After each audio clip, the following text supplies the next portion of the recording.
चलिए, so let's start from the next topic, introduction to OOAD with OO basics. हमने ये पूरा finish कर लिया है, हमने सारी डेफिनेशंस देख ली है, basics of analysis, basics of design, basics of object, फिर OOA, OOD, फिर OOAD साथ में, ठीक है। फिर हमने OO बेसिक्स की बात करें तो सारे कॉन्सेप्ट्स देख लिए हैं, जो mainly abstraction, encapsulation, message passing, persistence, inheritance, ठीक है ना, सबको रिवाइज कर लिया है एक एक बार। कुछ के हमने प्रोग्राम्स भी देख लिए हैं। उसके बाद हमने कल की क्लास में procedure oriented versus traditional method भी पढ़, sorry process traditional method versus object oriented method भी पढ़ लिया। फिर हमने उसमें बेनिफिट्स ऑफ ऑब्जेक्ट ओरिएंटेड क्या होता है ये भी हमने देख लिया।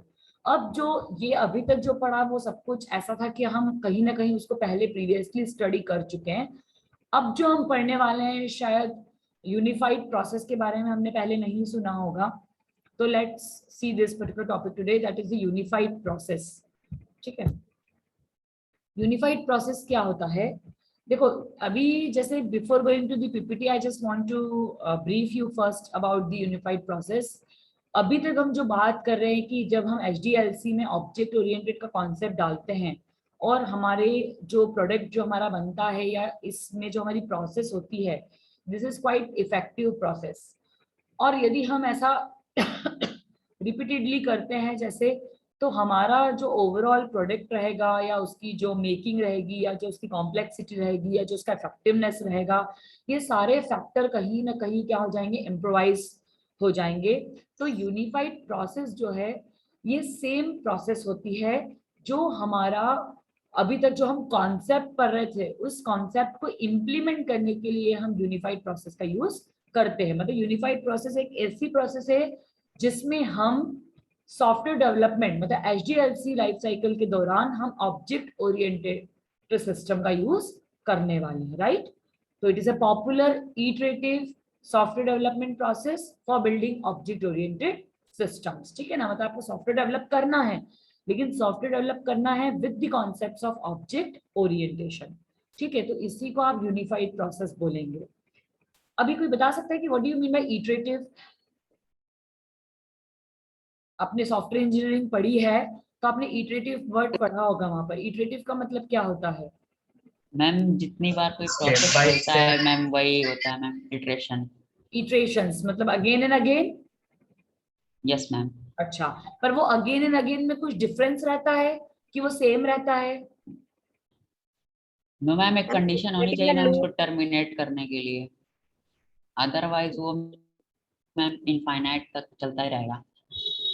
अच्छा, लूप और इटरेशन में कोई अंतर है क्या? इटरेटिव में मैम मैम लूप जो है मैम वो आपकी कंडीशन वगैरह मतलब वहां पे हम देते हैं लूप में, हाँ, और इटरेशन में क्या होता है कि मैम वो 1 बाय 1 चेक एज करता है हर कंडीशन फॉलो को। होती रहती है बस, that is the iterative approach, right. या मैम। कोई गर्ल बोल रही थी शायद बीच में, अंजलि आप थे? गर्ल में कौन बोल रहा था? मैं थी, मैं बोल रही हाँ बोलो बेटा। नथिंग। हाँ नो मैम, कुछ नहीं। ओके, मतलब मैम ऐसा था, रिकर्सिव और इटरेटिव में थोड़ा डिफरेंस था तो। हाँ बताओ ना वंशिका, बताओ प्लीज शेयर। इटरेशन तो मैम वो होता है ना जिसमें लूप में लिखते हैं और उसमें रिपीटेडली एग्जीक्यूट करता है कोई भी वही जो कंडीशन। मैंने बोला कि you can see it as cycle, yes ma'am. है ना, कि एक बार कंप्लीट हुआ, फिर दोबारा कंप्लीट हुआ, फिर तीसरी बार कंप्लीट हुआ। जैसा अभिषेक ने बताया कि कब तक, जब तक का एक कंडीशन जो दी रहेगी तब, जब तक वो कंडीशन ट्रू है। हाँ या yes ma'am. That can B iterative, yes right. और रिकर्सिव बता रही थी आप, बताओ रिकर्सिव भी बताओ। चलो अभी अपने काम का नहीं है बट वी शुड नो। हाँ मैम, जिसमें फंक्शन खुद को बार बार कॉल करता है। Yes, call by itself, right. Okay चलिए यस मैम। ठीक है। तो इटरेटिव और इवैल्यूएशनरी डेवलपमेंट, देखो मेरा ये कहने का मतलब था कि इटरेटिव हमेशा साइकिल के फॉर्म में रहता है, लेकिन हर बार जब साइकिल परफॉर्म होती है तो वहां पर कुछ एड ऑन होना चाहिए। जैसे वर्जन, एक बार वर्जन आया दैट इज फर्स्ट साइकिल, फिर उसका सेकेंड टाइम यदि कोई वर्जन आया तो वो पूरी साइकिल परफॉर्म हुई है, मतलब उसका वापस से एनालिसिस टू कोडिंग तक हुआ है या टेस्टिंग तक हुआ है, लेकिन उसमें कुछ ना कुछ फीचर्स जो है वो एड ऑन हुए हैं। तो इसको है ना इटरेटिव एंड इवैल्यूएशनरी डेवलपमेंट बोलते हैं, कि साइकिल्स तो आपकी रिपीटेडली बढ़ती जाएगी, लेकिन साइकिल जो बढ़ेगी उसके साथ साथ उसमें कुछ ना कुछ एड ऑन भी होते जाएगा, ठीक है। तो iterative and evolutionary development involves relatively early programming and testing of a partial system in repeated cycles. जैसे मैंने बताया ना, वर्जन एड ऑन्स हो रहे हैं, मतलब उसमें अभी भी स्कोप है कुछ ना कुछ बढ़ने का। Do you agree with this point? Yes ma'am. Version revise मतलब more features can be added into it, मतलब आपका जो एग्जिस्टिंग सिस्टम है उसमें इतना स्कोप है कि उसमें और जो है वो बढ़ते जाएगा, उसमें इतना एग्जिस्टिंग सिस्टम में इतना है। क्लियर? चलिए, ये पहली चीज हो गई। अब it typically also means that development start before the exact software requirement has been specified in detail। ये अपन ने पढ़ा कि हम ये श्योर हो जाते हैं कि यदि हम डिजाइन कर रहे हैं, मतलब एनालिसिस बहुत अच्छे से हुआ है, और यदि हम कोड कर रहे हैं तो हम ये श्योर हो जाते हैं कि हमारा जो डिजाइन है वो कंप्लीट हो गया है। मतलब हम जो भी पर्टिकुलर कंपोनेंट हम लोग को इम्प्लीमेंट करना है या जो भी हमें डिटेल इम्प्लीमेंट करना है, मतलब उसमें हमें ये चीज क्लियर है कि जो रिक्वायरमेंट है क्लाइंट की वो एग्जैक्टली फुलफिल हुई है, ठीक है। नाउ फीडबैक उस स्टेज पे हम पहले ही ले लेंगे। क्यों ले लेंगे? क्योंकि हमारा एनालिसिस करने के बाद या हमारा डिजाइन करने के बाद अभी भी कोई scope from the developer side और फ्रॉम द क्लाइंट साइड यदि कोई रिमेनिंग रहता है तो उसको फर्दर करेक्ट करने के लिए, उसको फर्दर क्लैरिफाई करने के लिए और उसको फर्दर इम्प्रूव करने के लिए हम ये इटरेटिव अप्रोच का यूज कर रहे हैं। मतलब आपको ये समझ में आया कि यूनिफाइड प्रोसेस क्यों इटरेटिव एंड इवैल्यूएशनरी अप्रोच पर एम्फेसिस कर रही है? क्योंकि उसका ये कहना है कि फर्स्ट साइकिल पे अभी हम लोग मैच्योर इनफ नहीं थे, मतलब आप उसको सिंपल लैंग्वेज में ऐसा बोल सकते हो। फिर जैसे जैसे आपको चीजें समझ में, आपकी मेच्योरिटी लेवल थोड़ी बड़ी, आपको और उसमें कुछ एड ऑन करने का समझ में आया, तो आप सेकेंड इटरेशन में वो कर सकते हो। ऐसे सिमिलरली आप उसमें नंबर ऑफ इटरेशन कर करके आप अपने मतलब बेस्ड ऑन द फीडबैक, मतलब every iteration end with some kind of feedback, और वो जो फीडबैक है उससे हम नेक्स्ट इटरेशन में उसको इम्प्रोवाइज कर सकते हैं। तो हमारे पास और क्लैरिटी आ जाएगी और एकदम इम्प्रूव्ड और करेक्टेड डेटा जो हमें मिलेगा, ठीक है। तो जो यूनिफाइड प्रोसेस है इसका रैशनल यूनिफाइड प्रोसेस रफ बोलते हैं, RUP, रैशनल यूनिफाइड प्रोसेस जो है इसका परफेक्टली जो है एक इसको इम्प्लीमेंट करने के लिए this is the main motto. और इसके अलावा ओपन यूनिफाइड प्रोसेस और agile unified process, this are the other processes which are also used. मतलब यूनिफाइड प्रोसेस तो एक अप्रोच हो गई, एक प्रोसेस हो गई जिसमें आप ऑब्जेक्ट ओरिएंटेड का कॉन्सेप्ट SDLC में यूज करोगे, लेकिन इसको मोर मॉडिफाइड वे में जो बोलते हैं उसको रैशनल यूनिफाइड प्रोसेस बोलते हैं। और रैशनल यूनिफाइड प्रोसेस थोड़ी वेल नोन है, बट इसके अलावा भी ओपन यूनिफाइड प्रोसेस और एजाइल यूनिफाइड प्रोसेस होती है जिसका हम यूज कर सकते हैं, ठीक है। नाउ अली बहरामी इन 1990। क्वेश्चन है। हाँ विनय। मैम क्वेश्चन ये था कि जैसे अगर फर्स्ट आइटरेटिव में सॉफ्टवेयर तो डेवलप हो गया, हाँ। बट वो कस्टमर की रिक्वायरमेंट को मीट नहीं कर रहा है, तो उस टाइम पे क्या डिसीजन होना चाहिए? देखो, ये इसी कारण आपने जो विनय क्वेश्चन पूछा है ना, ये बहुत अच्छा क्वेश्चन है। ये इसी कारण से तो हमारी सॉफ्टवेयर मॉडल्स इतने अलग अलग आए हैं। आपने पढ़ा है ना, वाटरफॉल मॉडल पढ़ा है, आपने रैपिड एप्लीकेशन डेवलपमेंट मॉडल पढ़ा है, आपने प्रोटोटाइप मॉडल पढ़ा है। मुझे बताओ कि वाटर टाइप मॉडल जो है वाटरफॉल मॉडल है वो सबसे ज्यादा यूज होता है because it is a classical model. पर उसमें exactly analysis perfect, design perfect, testing perfect, coding perfect and testing perfect, मतलब उसमें वो इटरेटिव नहीं है। वाटरफॉल को यदि आप इटरेटिव बनाते हो तो वो इंक्रीमेंटल मॉडल होता है, ये पता है ना विनय आपको? या यस मैम, इवोल्यूशनरी मॉडल बोलते हैं उसमें। प्लीज म्यूट योरसेल्फ, कहाँ से आवाज आ रही है, प्लीज म्यूट कर लीजिए, ठीक है। तो यही मैं बताना चाह रही हूँ कि वाटरफॉल मॉडल का ड्रॉबैक ही यही था कि once decided then it can not be back tracked. पर उस मॉडल को वर्जन्स के फॉर्म में बेटर बनाने के लिए आपने इंक्रीमेंटल अप्रोच का यूज किया। वैसे ही आप जो पूछ रहे हो ना, उसका जो एग्जांपल है वो प्रोटोटाइप मॉडल होगा, कि एक बार आपने एनालिसिस किया, आपने उसका एक प्रोटोटाइप डिजाइन किया, उस प्रोटोटाइप को टेस्ट करके देखा, if it goes well then आप उसको फाइनल में कन्वर्ट करोगे, अदरवाइज आप प्रोटोटाइप को रिवाइज करोगे, फिर उसको डिजाइन करोगे और फिर उसको फिर से दूसरा प्रोटोटाइप बनाओगे, स्टिल उसमें प्रॉब्लम है तो अगेन आप प्रोटोटाइप को चेंज करोगे। मतलब हर इसीलिए जो अलग अलग डेवलपमेंट में अलग अलग जो सॉफ्टवेयर मॉडल्स हैं वो अप्लाई होते हैं। इसलिए आपने देखा होगा ना, आपने प्रोजेक्ट बनाए हैं तो उसमें भी पूछते हैं जनरली कि आपने कौन से वाले टेक्निक को अडॉप्ट किया है, आपने वाटरफॉल को अडॉप्ट किया है, या आपने प्रोटोटाइप को अडॉप्ट किया है, या आपने इंक्रीमेंटल को अडॉप्ट किया है। तो हर मॉडल की अपनी एक वो है, एडवांटेज और डिसएडवांटेज है। Are you getting the point? Yeah, yes ma'am. Question का आंसर क्लियर है आपको? Yes ma'am, I get it. ठीक, चलिए। अब जो यूनिफाइड प्रोसेस है, it is originated in 1999 for Ali Bahrami. अब इसमें ओवरऑल हमें सॉफ्टवेयर डेवलपमेंट ही करना है, मतलब ये यूनिफाइड की जो अप्रोच है उसमें हम यही कर रहे हैं कि हम ओवरऑल सॉफ्टवेयर को डेवलप कर रहे हैं।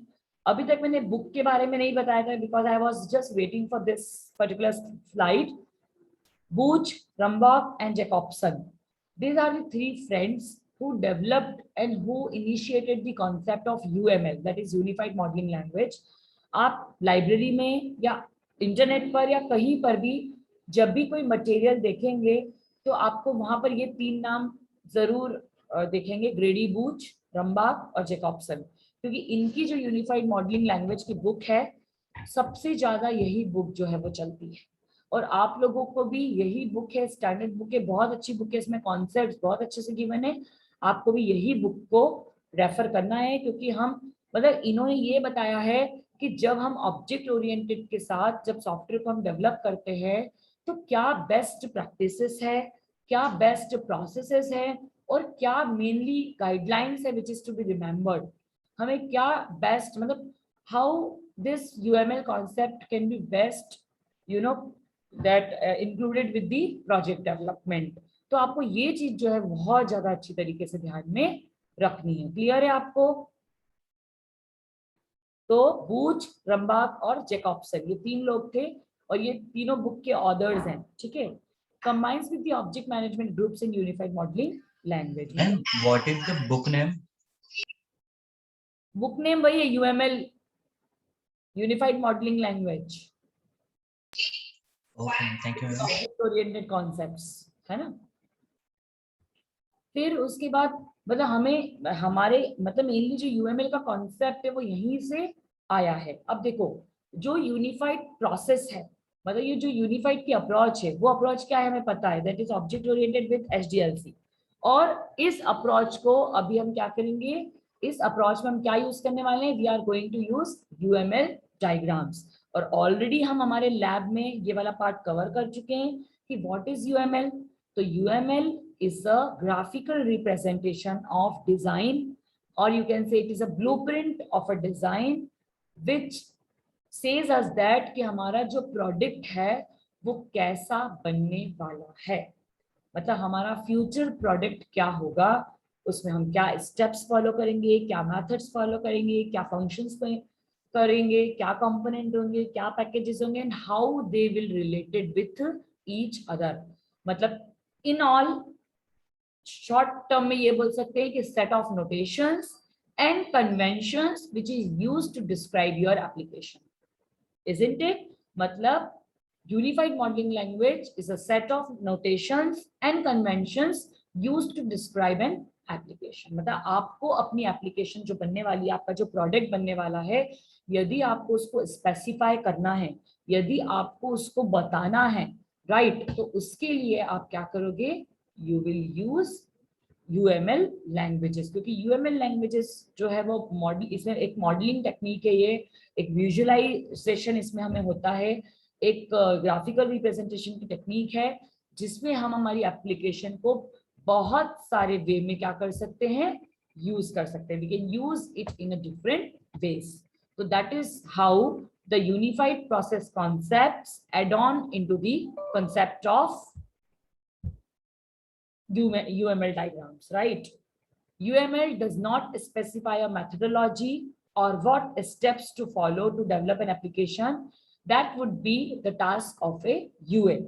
Again, देखो UA आपको मतलब यूनिफाइड अप्रोच या जिसको मैंने बोला यूनिफाइड प्रोसेस और UML, इन दोनों में भी उन्होंने डिफरेंस बहुत क्लियर कर दिया ताकि स्टूडेंट को बिल्कुल भी कोई भी कंफ्यूजन ना हो कि UML जो है वो ब्लूप्रिंट मतलब रिप्रेजेंटेशन की अप्रोच है और यूनिफाइड अप्रोच जो है वो ये बताता है कि आप प्रोसेस क्या होगी, आपकी मेथोडोलॉजी क्या होगी, आपकी स्टेप्स क्या होगी और उनको करने के लिए मतलब आपका जो एक एडहॉन है that is your UML diagram. मतलब UML में और यूनिफाइड अप्रोच में भी there is a difference, right. तो ये चीजें आपको मतलब ये बहुत बेसिक कॉन्सेप्ट्स हैं that must be clear to you. Now unified process is a layered architecture. जो unified process होता है ये layered architecture होता है, जैसे हमारा client server architecture होता है या हमारा एक 2-tier architecture होता है या हमारा 3-tier architecture होता है या n-tier architecture होता है। तो architecture क्या होता है, बेसिकली आप बोल सकते हो कि एक बैकबोन होता है किसी भी एप्लीकेशन का। वैसे ही जो यूनिफाइड प्रोसेस है ये भी एक आर्किटेक्चर को फॉलो करती है और इस आर्किटेक्चर में भी लेयर्स होती है। तो ये जो यूनिफाइड प्रोसेस आर्किटेक्चर की जो लेयर्स होती है ये होती है user interface layer, business layer और एक्सेस लेयर्स। इसमें भी क्या होती है, टोटली 3 लेयर्स होती है, user interface layer, business layer और एक्सेस लेयर। तो इन तीनों लेयर्स का भी अपना एक अलग फंक्शनैलिटी है जो भी हम पढ़ने वाले हैं। लेकिन बेसिकली द क्वेश्चन इज कि हम क्यों बोल रहे हैं कि यूनिफाइड प्रोसेस है जो it is an layered architecture, what is the use of that particular layers. तो ऑब्वियसली डिफरेंट स्टेजेस पर और डिफरेंट एंड पर हम इन पर्टिकुलर लेयर का यूज जो है वो कर सकते हैं। ठीक है, अभी हम फर्दर इसको डिटेल में पढ़ेंगे तब आपको समझ में आएगा। तो unified approach uses layered architecture to develop applications. Definitely मतलब यूनिफाइड जो अप्रोच है उसमें स्टेप्स होती हैं, उसमें मेथड्स होती हैं, उसमें स्टेप बाय स्टेप प्रोसीजर्स होती हैं। तो वो कौन यूज करेगा, यूनिफाइड अप्रोच। पर उस अप्रोच को रिप्रेजेंट करने के लिए आप क्या करोगे, UML डायग्राम्स। और आपको कुछ मेथड फॉलो करनी है, आपको step by step procedure follow करनी है, तो उसके लिए आप बेस क्या रखोगे, लेयर्ड आर्किटेक्चर। आपको जिसके बिहाफ पर, जिसके बेस पर आपको अपनी एप्लीकेशन को डेवलप करना है। तो it creates object that represent elements to the user through interface or physically stored in the database. मतलब आपको ओवरऑल क्या करना है, सिस्टम से इंटरेक्ट करना है। आपने मेंबर फंक्शन डिफाइन किए, आपने वेरिएबल्स डिफाइन किए और मेंबर फंक्शन, हर फंक्शन अपना मतलब हर जो मेंबर फंक्शन है उसका एक पर्टिकुलर फंक्शन है। आपको उन मेंबर फंक्शंस को या फंक्शंस को आपको अप्रोच करना है, आपको यूज करना है। तो ऑब्जेक्ट क्रिएट करके आप उसको यूज कर सकते हो, जो हमने कल की क्लास में एग्जाम्पल में देखा। हमने एक नहीं, दो नहीं, 3 C++ के हमने एग्जाम्पल्स लिए थे जहां पर हमने क्लास बनाकर उसमें एक्सेस स्पेसिफायर उसका रिप्रेजेंट करके और हमने उसको वेरिएबल्स और फंक्शन डिक्लेयर किए और मेन फंक्शन में उसका ऑब्जेक्ट क्रिएट करने और हमने उस ऑब्जेक्ट के थ्रू उन फंक्शंस को कॉल किया था। और हमने फंक्शन कॉल बाय फंक्शन भी देखा था जो हमने सी में इंप्लीमेंट किया था। ठीक है, तो ऑब्जेक्ट क्रिएट करके फंक्शन को कॉल करना और कॉल बाय प्रोसीजर या कॉल बाय फंक्शन के थ्रू हम कॉल करना, दोनों में देयर इज अ डिफरेंस। तो आपको यहाँ पर यही बताते हैं कि आप कैसे किसी भी डेटा को, किसी भी फंक्शन को, किसी भी वेरिएबल को, how you can access with the help of an object, right. तो जैसे मैंने बताया आपको कि जो लेयर्ड अप्रोच होती है it is a layered architecture. तो हमें पता होना चाहिए कि इन तीनों लेयर का क्या काम है और उन तीनों लेयर के क्या नाम है। तो जो नेम है वो है यूजर इंटरफेस, जो दूसरा है बिजनेस लेयर और तीसरा है access layers. Obviously the 3 layers are different, it means that कि 3 layer work independent from each other. तीनों लेयर आपस में रिलेटेड है, मतलब एक लेयर से पास होकर ही हम सेकंड में जाएंगे, सेकेंड लेयर से पास होकर ही हम थर्ड में जाएंगे, लेकिन it's all about different inputs and different outputs. One layer का जो इनपुट है that can be output for the, मतलब दैट फर्स्ट लेयर का जो आउटपुट है that can work as a input for the another layer, और जो intermediate layer का आउटपुट है that can be input for the last layer. मतलब इस तरह से यहाँ पर भी होता है, इंडिपेंडेंसी है तीनों लेयर्स में, मतलब they work separately but their output depends on the next as well. ठीक है, तो because of this reason it is a most robust and a flexible system. आपको कल भी रोबस्ट का मैंने मीनिंग समझाया था। रोबस्ट का मतलब होता है स्ट्रेंथफुल। स्ट्रेंथफुल का मतलब ये होता है कि whenever we talk about so many components at a time, and in case of failure of one component, it does not, you know, it does not put any impact on the other existing components or modules. तो इसलिए it is a robust in nature. Robustness इसलिए वहां पर बहुत ज्यादा importance की होती है। ठीक है, just minute, I am just waiting. एक स्लाइड मिस हो गई है, उसको मैं कल की क्लास में कवर कर दूंगी। ठीक है, the slide which consist of more detailed about the user interface, business layers and access layers. मैं आपको कल बताऊंगी, आपको उसमें बहुत अच्छे से समझ में आ जाएगा। चलिए, now we talk about unified process.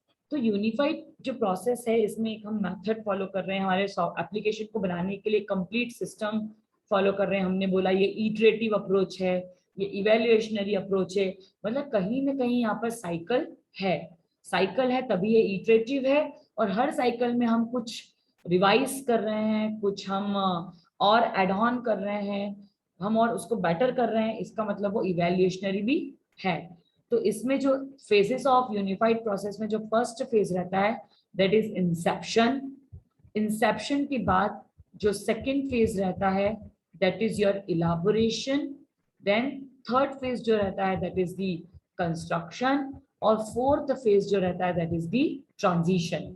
ये चार मेन फेजेस रहते हैं, और उसके बाद फिर एक और फेज इसमें दिया दैट इज दी प्रोडक्शन। ठीक है, तो ये डिफरेंट जो है फेजेस हैं। तो इंसेप्शन फेज जो आता है, देखो इसको हमने एसडीएलसी से रिलेट किया है। एसडीएलसी का आपको डेवलपमेंट साइकिल भी पता है कि पहले हम कम्युनिकेट करते हैं किससे, क्लाइंट से। क्लाइंट से कम्युनिकेट करने के बाद we do some kind of planning, जिसमें हमने बोला analysis, requirement gathering, whatever you say. Then we do some kind of modeling, जैसे मैंने अभी आपको बताया कि आप कौन सा सॉफ्टवेयर डेवलपमेंट मॉडल यहाँ पर फिट कर सकते हो। Then you go to construction, आप कंस्ट्रक्शन में जा सकते हो, राइट। उसके बाद कंस्ट्रक्शन मतलब यहाँ पर क्या होगा, आपकी कोडिंग लैंग्वेज, जिसकी हेल्प से आप कंस्ट्रक्शन करना शुरू करेंगे। And once you have done with the construction, then you will check it, test it, and then you will deploy it to the customer again. फिर कस्टमर जो है, आपने यहाँ पर देखो क्या वर्ड लिखा, रिलीज, क्योंकि डिप्लॉयमेंट का मतलब रिलीज ही होता है। आपने आपके सीनियर्स से या आपने आपके फ्रेंड्स या फैमिली में कोई है इसी फील्ड में, तो आपने उनसे सुना होगा, अरे अभी तो बहुत बिजी हूँ, छुट्टी भी नहीं मिलने वाली क्योंकि मेरे प्रोजेक्ट का रिलीज है। तो व्हाट डू मीनिंग बाय कि मेरे प्रोजेक्ट का रिलीज है, इट मीन्स दैट कि मेरा जो प्रोजेक्ट मैंने इतने साल भर में या 6 महीने में 8 महीने में बना के तैयार किया, अब फाइनली टाइम आ गया उसको कस्टमर को देने का। तो कस्टमर को देते वक्त आपको कस्टमर को ऐसा नहीं कि दे दिया काम खत्म, you have to make the things inside it make known to the customers, right.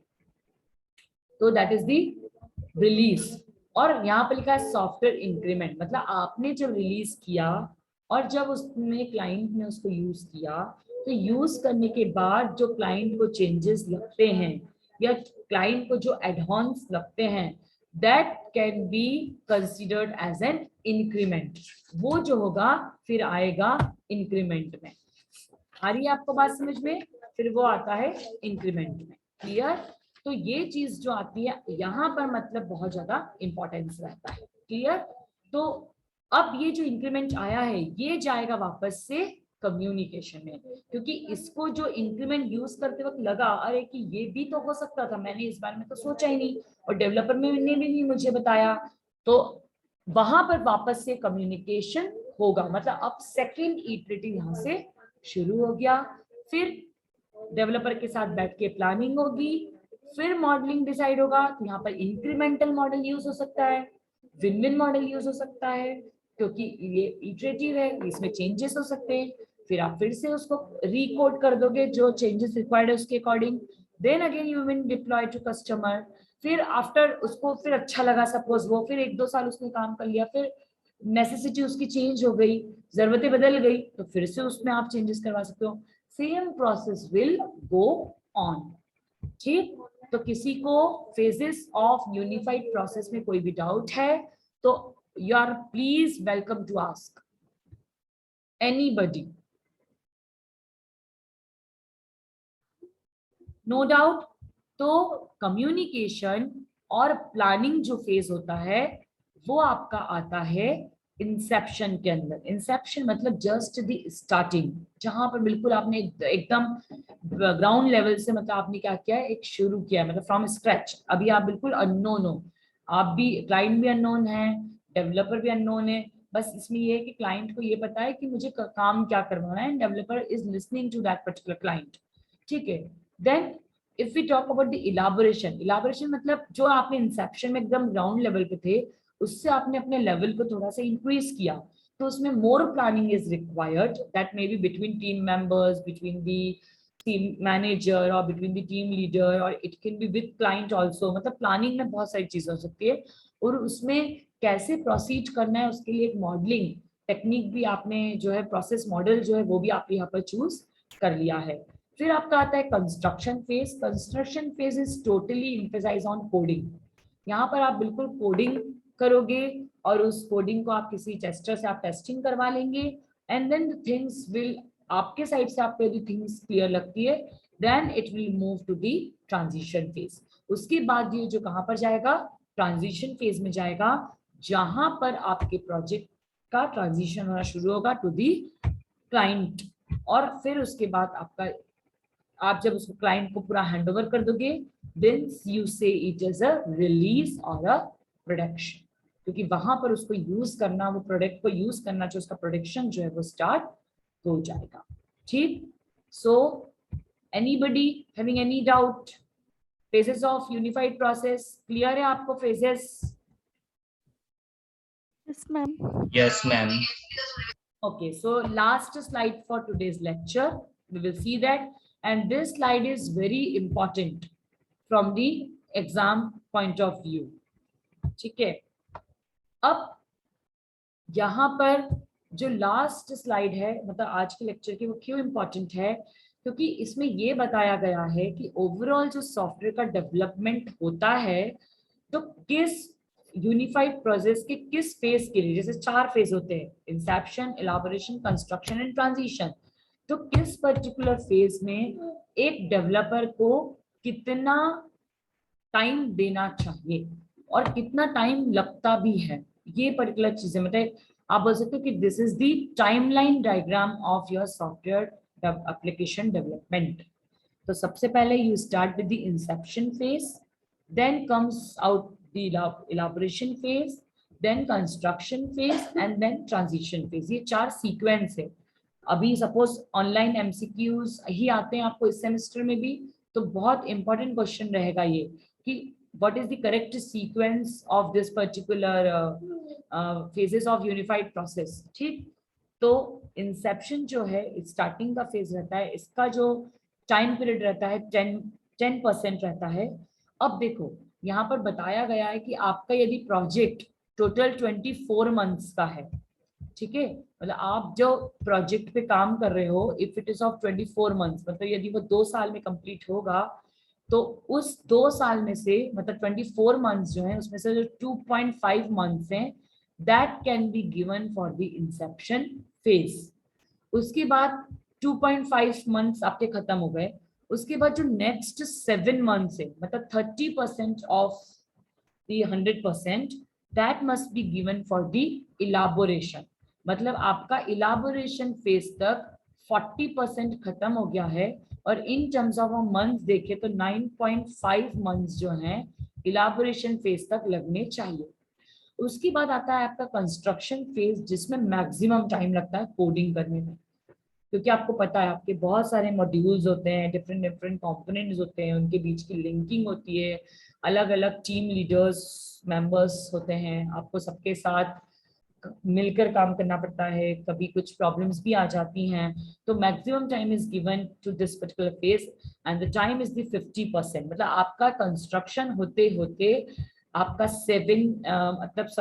90% काम जो है वो आपका हो जाता है, और टोटल टाइम पीरियड जो लगता है दैट इज दी 12 + 9।